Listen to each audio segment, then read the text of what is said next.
लिखे रहेंगे तो अम्बेडकर साहब का वो कथन याद रखिएगा, शिक्षा उस शेरनी का दूध है जिसने पिया है वो लहरा है। तो आपको हर हाल में शिक्षा लेना है, वरना आपको लोग कुचल के चले जाएंगे। अंग्रेज तो छोड़िए, ये भारतीयों ने ये सब कुकर्म किया है। आप जलियांवाला बाग और इसमें देखेंगे तो ज्यादा खून खोलेगा आपको मूला कर्म में, जो भारतीयों ने किया यहाँ पे 1 किलोमीटर। अब अगर किसी का घर यहाँ है और उसको यहाँ जाना है तो वो मंदिर के रास्ते से नहीं जा सकता है, लौट के जाएगा पूरा गांव हेल के बाहर यहाँ पर, और फिर आना है तो इस तरह से हेल के आएगा। खुद हिंदू धर्म के शास्त्र को पढ़िए, आपको पढ़ाए ऋग वैदिक काल में जाति का निर्धारण कर्म के आधार पर। उन लोगों ने अपनी फायदा के लिए जाति के आधार पर कर दिया, वंश के आधार पर किया कि नहीं।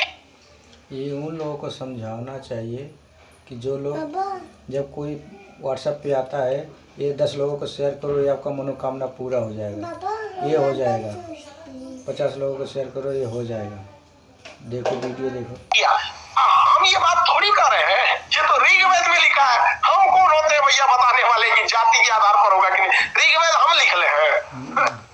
मूला कर्म एक टेक्स्ट था जिसमें दलित लड़कियों और महिलाओं को अपना स्तन नहीं ढकना था, खुला रखना था। अगर वो स्तन ढकती है तो उसे टैक्स देना पड़ेगा ऊंचे जात वालों को।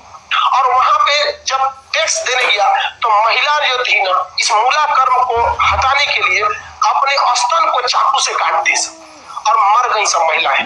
वाइकोम सत्याग्रह यह केरल के मालाबार तट पे हुआ था, टी.एच. माधवन ने किया था। ये मंदिर प्रदेश के लिए था, अंग्रेजों ने इसको भी किया था, इजवा जनजाति के लिए था। देखिए क्या है वाइकोम सत्याग्रह, केरल में था ये वाइकोम सत्याग्रह। वाइकोम सत्याग्रह कहाँ किया गया था?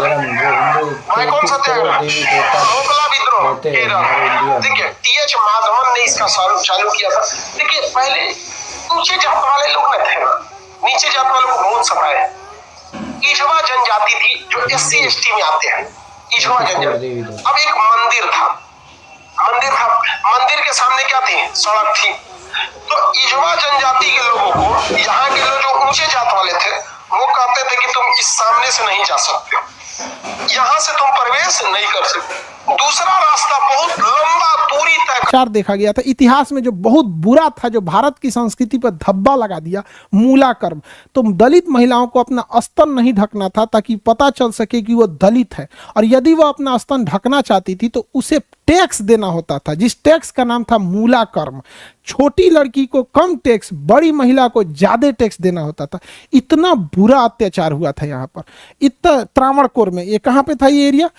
ये त्रावणकोर का एरिया केरल और तमिलनाडु का दक्षिणी भाग कहलाता है। तो बताइए हमारे देश में भी ना अजीब अजीब चीज मिलेगा। हमारे यहाँ आपको ना विडंबनाएं बहुत ज्यादा मिलेगी। एक और हम लोग महिलाओं का पूजा करेंगे, महिलाओं को कहेंगे देवी के समान है, लेकिन फिर वहीं पे हमारे इतिहास में वर्णन मिलेगा सती प्रथा के नाम पे जिंदा जलाने की परंपरा। वहीं पे आपको यहाँ मिल गया मूला कर्म नाम की चीज। बताइए मूला कर्म कितना खराब था यहाँ पर। बाद में वहां पर एक महिला थी, उसने अपना स्तन काट दिया और उसके बाद उसके पति ने क्या कर दिया, उसके साथ उसने भी चिता में जल के मर गया। बाद में राजा ने इसका मतलब क्या किया, इस कर को हटाया। लेकिन ये हमारे देश में आप किसी चीज को हटा सकते हैं, इतिहास से आप किसी चीज को नहीं हटा सकते।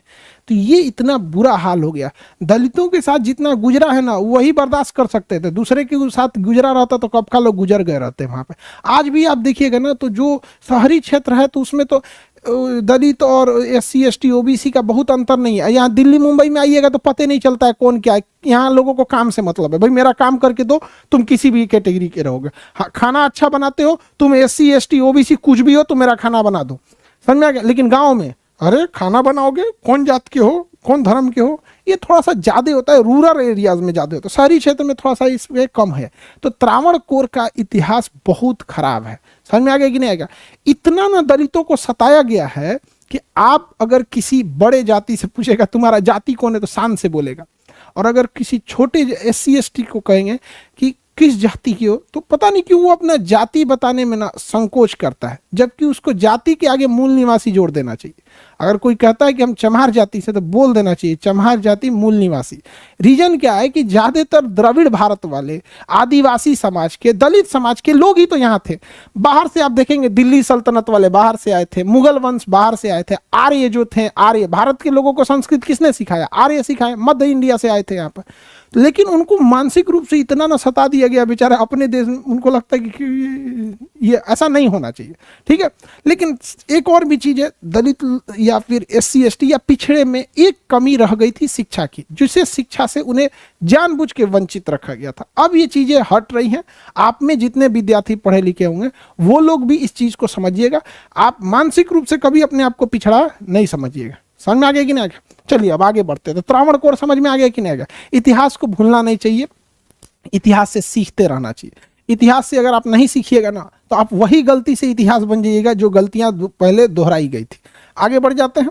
चलिए, बाकी महिला लोग भी शिक्षा को समर्पित रहिए। भारत की संस्कृति में आपको अजीब चीजें मिलेंगी। एक जगह हमारी विरासत मिलेगी अच्छी अच्छी, और कहीं कहीं आपको ऐसा ऐसा चीज मिल जाएगा ना कि आपको खुद पे मजबूर होना पड़ेगा, क्या हमने ऐसा किया?